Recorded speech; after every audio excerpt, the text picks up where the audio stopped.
The agent balance in Valorant is always a tricky topic, as you need to find the perfect balance between casual players, ranked grinders, and professional play. Let's dive straight into what we think would be a great way to improve Valorant's agent harmony. Starting off today's video with the agents we find balanced for pro play, casual, and hardcore players. First, the controllers. We feel that every controller has its place in today's meta. They all can be played and find value in most maps. Brimstone is the easiest controller to play with a very straightforward kit. He's perfect when you're first learning the game, and still finds value in pro play on Fracture and Bind, for example. Omen is a very interesting agent, as his abilities will allow creative and aggressive plays. He strives both in ranked and in pro play. We believe that he's in a perfect state right now, especially after the one-way nerf he received last month. Astra was dominating pro play when she was released, but the huge nerf she received made her pick rate drop very low. And now that players understand better how to use her stars efficiently, she has made her way back up the list and will fit ranked and competitive play. She's hard to master on lower ranks, but really shines above. And finally, Viper is a must pick on the biggest maps, but can also be played as a secondary controller / Sentinel hybrid on Split, Fracture, or Bind. We feel like her kit fits a large variety of playstyles and should remain as it is now. The controller class is the most balanced in the game right now, except for Harbor, but we'll talk about him later. The Initiator class is also in a good state, with Sova and Fade finding consistent value in every situation. The competition between these two Initiators is very interesting as both have different playstyles. Fade is a more aggressive agent compared to Sova's more methodic playstyle.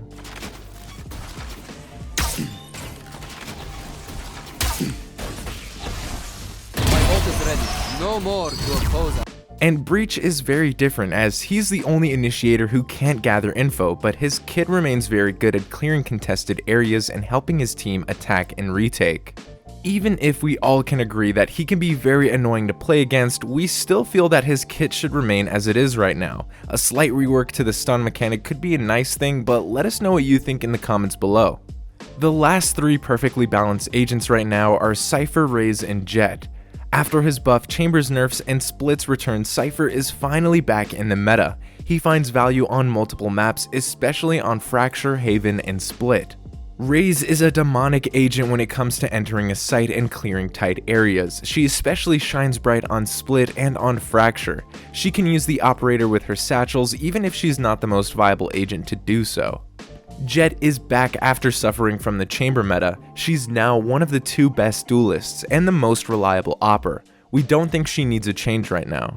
Even if most agents are in a perfect state, we still think that some of them need some kind of nerf, as they can feel too oppressive and hard to counter in certain situations. Starting off with KO, even if he feels a little weaker after the flash mechanism rework, we think that his suppress ability should be turned down a tiny bit.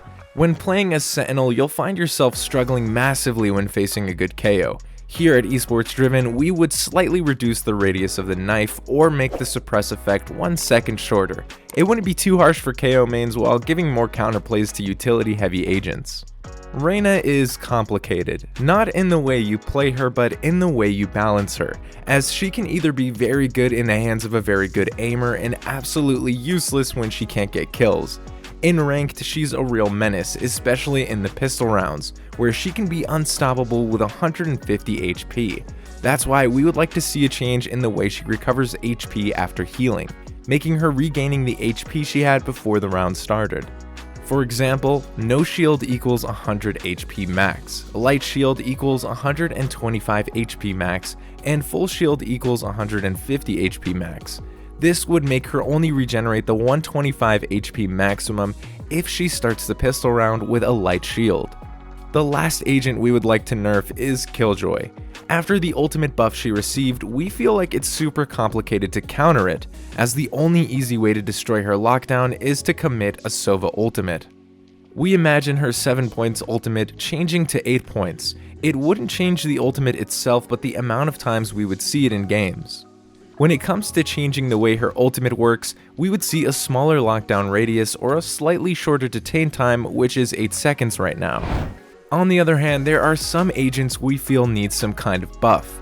First, Phoenix, even after the buff he received last year, we still believe that he's one of the weakest duelists alongside Yoru. To make him a more viable option, we would increase the damage both his molly and wall deal. His flash and ultimate are in a nice state right now. Another solution would be to make his abilities cheaper. We hope this change will help Phoenix mains dominate the ranked queue. Chamber is next on the list. After his nerf, we feel like he needs a little bit more help to be effective again. Turning back down the cost of the bullets will help him get more value out of his headhunter in eco and pistol rounds. Buffing a little bit his trademark by making the range wider could help too. Sage's last nerf doesn't really make sense, and we'd like her wall to return to the state it was before. It's very easy to destroy today, and we see Sage's pick rate dropping this episode. The rework around the healing is not a bad change, making her less of a battle sage and more of a support character. Neon also needs some kind of help. Her stuns sometimes feel too slow as they take too much time to take effect, leading some aggressive pushes to death. Reducing the time it takes to pop would be nice for Neon mains. Neon remains a tricky agent to play. You really have to master her to get value out of her kit. Brainlessly running in won't work every time.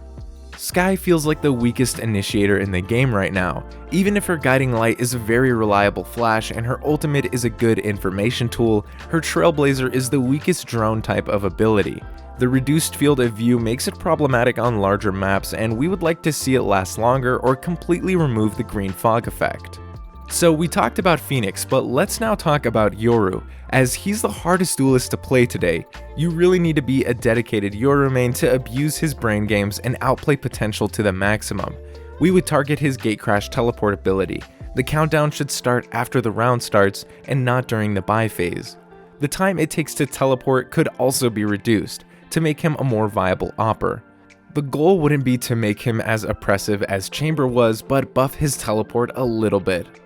Harbor is probably the weakest agent in the game right now. He has potential on attack with a lot of line of sight denying abilities, but struggles massively on defense, as he doesn't really have a way to delay attackers running in. Unlike every other controller in the game, Brimstone and Viper have mollies, Omen has a flash, Astra has stuns and a pull. In comparison, Harbor feels very weak with his slow effect. We believe it should last longer to be more punishing. Plus, it also affects his team too, which should absolutely be changed to enable more aggressive plays and mind games. His Cove should have more HP and stay up after the shield is broken, still giving your team some cover. Overall, Valorant's agent balance is very good today, and we only think that some minor changes need to happen to improve it further.